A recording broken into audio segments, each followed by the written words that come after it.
It's pizza time. Anyways, the old coot here, coming back at you with another exciting video. This is part 2 in my pizza making shortcut video series, at least for now.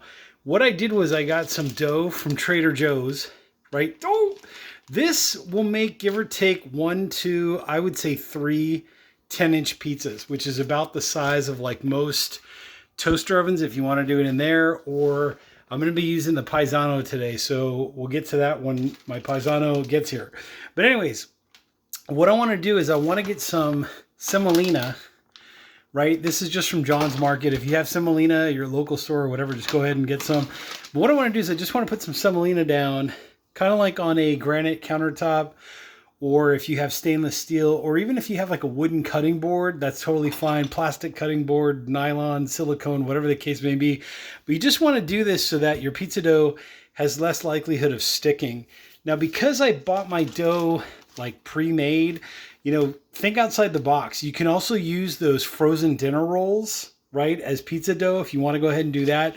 Just take them out, follow the instructions. This one here, you're supposed to leave out for about 30 minutes before you're ready to bake, just so it has a chance to rise and double in size and volume and all that kind of stuff. Another thing is always, make sure your hands are clean, right? Wash your hands, all that good stuff. But what I'm going to do is I'm going to take out about 1/3 of this so that I can just roll out like one pizza.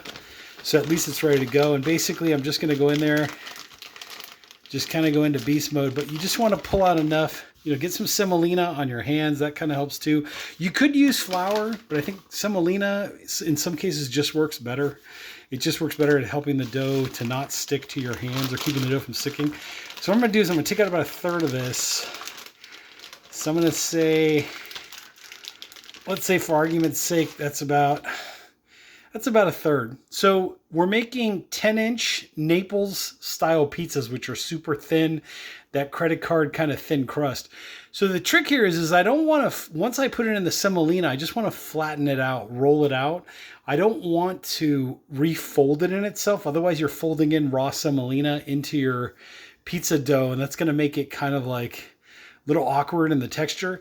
But I would say that's about the right size. So it's about the size of like the palm of my hand, let's say, like somewhere, if you had to figure it out, something like that. So it's about a good size. Maybe I would put this at maybe like 4 ounces, 5 ounces if you're using a scale or whatever. But again, the semolina is going to help you. Make sure you keep it on your hands and your fingers here. Sorry about the camera shake, testing out that new system.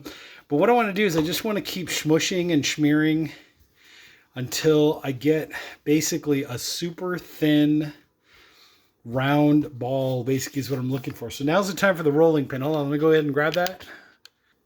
And we're back. Okay, rolling pin time. Doesn't matter what kind of rolling pin you use, whatever you got is whatever works best for you.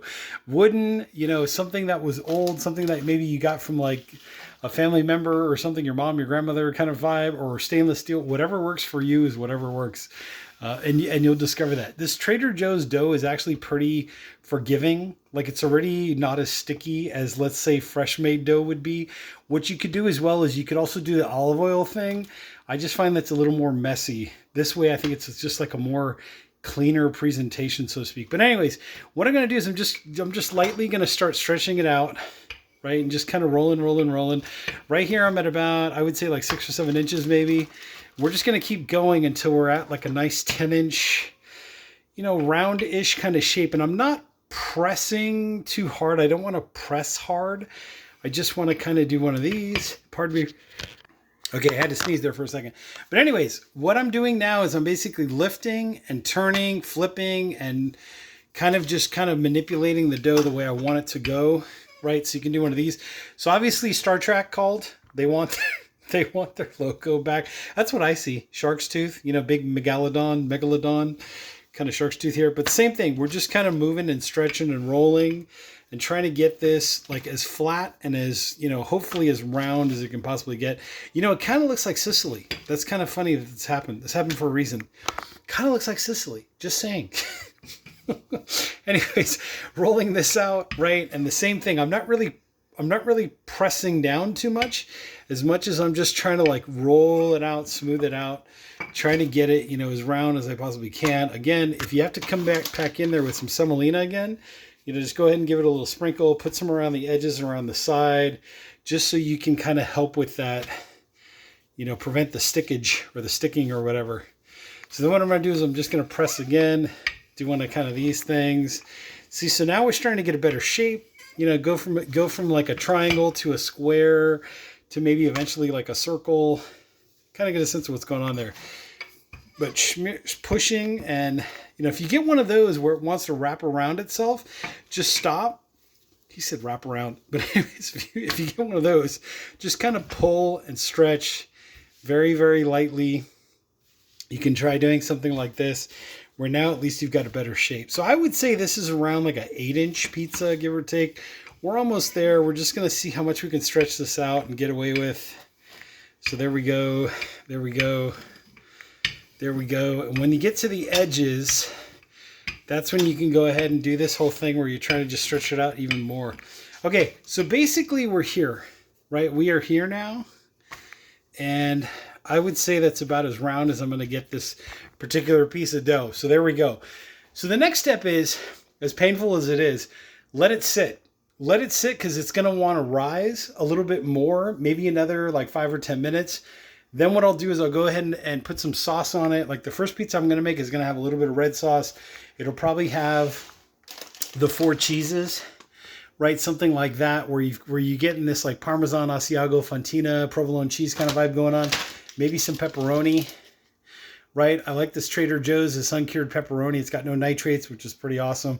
At least you know what you're putting in your body, right? It's like a few simple ingredients, done. Then I might do some anchovy. I like anchovy on my pizza. Just saying, if you like anchovy, comment down below. Let me know you like it too. And then what I might do is maybe a little bit of like Aldi's caramelized red onion action going on, right? To kind of give it a little bit of sweetness, a little bit of sourness, that kind of vibe.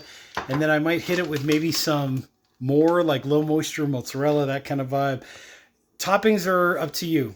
Sky's the limit. You can do whatever you want to. Okay, what is this thing? This medieval warfare device. Basically, what this is designed to do is once you get your pizza kind of in the shape you want to get it in and it rises up, what you can do is you can roll over your pizza. I'm not going to do it now because my dough hasn't risen yet. But basically what you want to do is you kind of want to roll over your dough to basically decrease some of the overexpansion of the inner dough while it's cooking.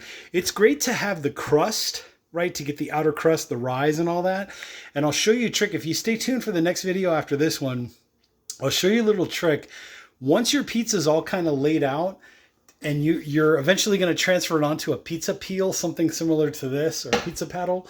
Once you do that, there's actually a trick to get those little bubbles, right? Those little like super huge bubbles on the crust. And I'll show you that trick in the next video. Anyways, if you do like what you're seeing and you like what you're seeing so far, go ahead and comment down below. Let me know what you're thinking. Also, there are links in the description, also in the comment section, to some pretty cool products. Make sure to check those out. I'm the Old Coot, and I'll catch you all in the next exciting pizza making video.